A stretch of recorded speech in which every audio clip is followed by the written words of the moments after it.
So we got our first few images of the new Carrie TV series, and like I gotta ask the question, y'all.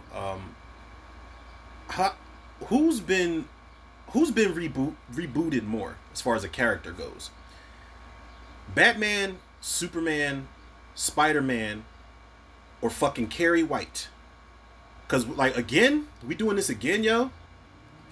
Like, look, man, I know everybody's excited because not everybody. I'm not even gonna say that. I know there are some people that are excited because it's Mike Flanagan behind this series. And listen, man, the way I was introduced to Mike Flanagan was the movie Hush. I'm almost sure he did Hush, right? With the deaf girl that's in the middle of the woods and the guy from Belko Experiment. He's in there. Definitely threw me off when he took the mask off and was just maskless throughout the entire movie. But it was still one of the best fucking movies to come out of that year. I think that was 2015 or 2016 or something like that. And I was like, oh, this dude Mike Flanagan, like he came in swinging with this movie. Now I hadn't seen any of his projects earlier, whether it was independent or otherwise. I wasn't familiar with the guy. But then he did Doctor Sleep. Now I didn't read the book, and I saw Doctor Sleep, and I'm like I don't get it. Like I'm confused as to how we went super supernatural, but I hadn't read the original Shining novel. I'm in the process of reading that now, and I didn't read Doctor Sleep, so I didn't know how the source material went. But I remember going back and watching Doctor Sleep a second time, and I was like, this is actually a solid story and serves as a really solid direct sequel to The Shining. It doesn't have to feel like The Shining while it's doing its own thing, but I was like, I can appreciate this movie more the second time around. I like this guy Mike Flanagan. I have a different type of respect for him after watching that movie a second time, and I want to see what he does in the future. But this Carrie shit, man, I'm like, come on, man, come on, yo, come on, y'all.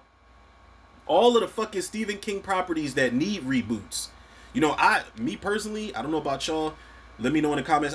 What reboot of a Stephen King movie do y'all want to see, or do y'all not want to see reboots? Do y'all want to see something that we haven't, like a book adaptation that we haven't seen on screen before? But as far as the movies that already exist that could go for an upgrade, I want to see a remake of Sometimes They Come Back.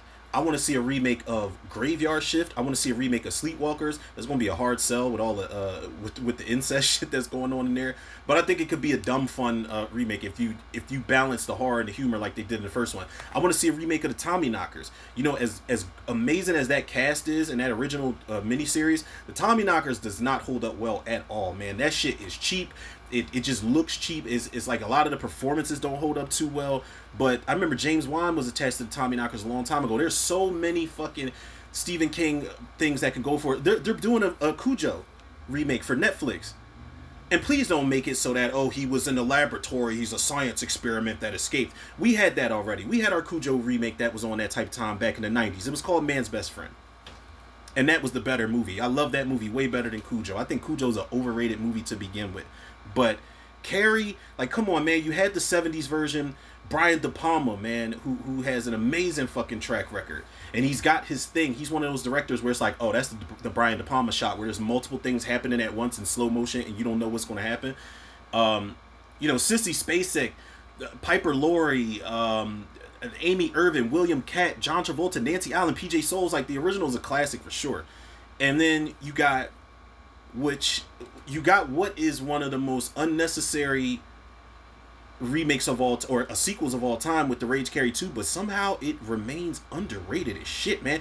Carrie 2, honestly, if you took out all of the Carrie references and the Easter eggs and the tie-ins and all of that shit and took Amy Irvin's character clean out of there, that movie is a solid standalone film, man. Theme wise, thematically, there's a lot of shit that was ahead of its time, man. Like, that's still relevant today, whether it's high school, whether it's the bullying, whether it's the what that was going on in there, man, whether it's the abuse, the domestic things that's going on. It's a lot of things that still resonate today. And I remember watching it a couple years back, doing a commentary, and I was like, yo, Carrie 2 is actually way better than I've ever given it credit for, and I've always liked it. The party sequence, yo, man, that shit gets busy with the harpoon guns through and Rachel Blanchard from the Clueless series when her eyes shattered with the glasses, yo. But then we had the remake with Angela Bettis, I think is her name, and it was like a made-to-TV remake. And by that time, I wasn't turning my nose up to remakes because I give a bunch of them a chance. But I was like, I don't even care about a fucking Carrie remake. Then you had the one with Chloe Grace Moretz and Julianne Moore was the mom, and I was like, I like Chloe Grace Moretz and everything she's in. You know, even if the movie's not good, I like her in everything she's in. And ironically enough, I do not like her in Carrie. I don't like her as Carrie. I don't like the movie. It was way too fucking CG. Like, are we trying to be Marvel at this point?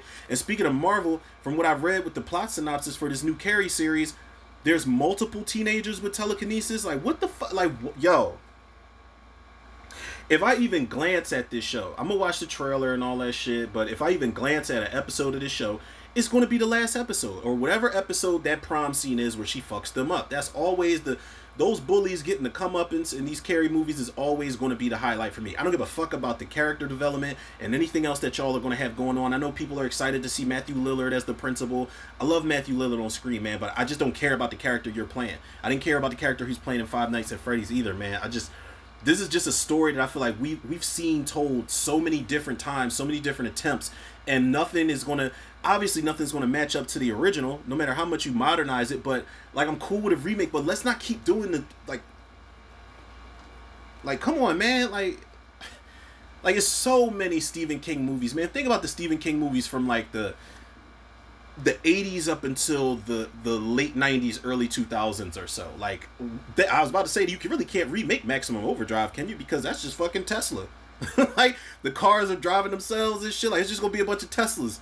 You know what I'm saying? A bunch of self-driving fucking cars going around this diner and this gas station killing everybody. Like, you know, they kind of remade Maximum Overdrive already. It was called Trucks. Like, does anybody remember the movie Trucks? It went straight to VHS back in the day. The only person I remember that was in it was Brendan Fletcher from Freddy vs. Jason and Rampage and all of that shit. But I've never seen it. The trailer looks hilarious. But like, I don't know, man. I feel like there's a lot of Stephen King adaptations that maybe don't hold up as well today, or whatever the case may be, that could definitely go for they could go for remakes, you know. And I know it's the Stephen King resurgence and all of that, but like, come on, man. Like, come on, man. It's just like, why? And Mike Flanagan, I don't know what it is with him about these Stephen King properties, because he's done Doctor Sleep, he's about to do Carrie. You're doing a fucking remake of The Mist. The Mist is fine how it is. Like, give it some decades to age, bruh. And then he's doing the new Exorcist movie. You got a lot going on, bruh. Listen, I hope you're ready. I hope you can handle it, sir.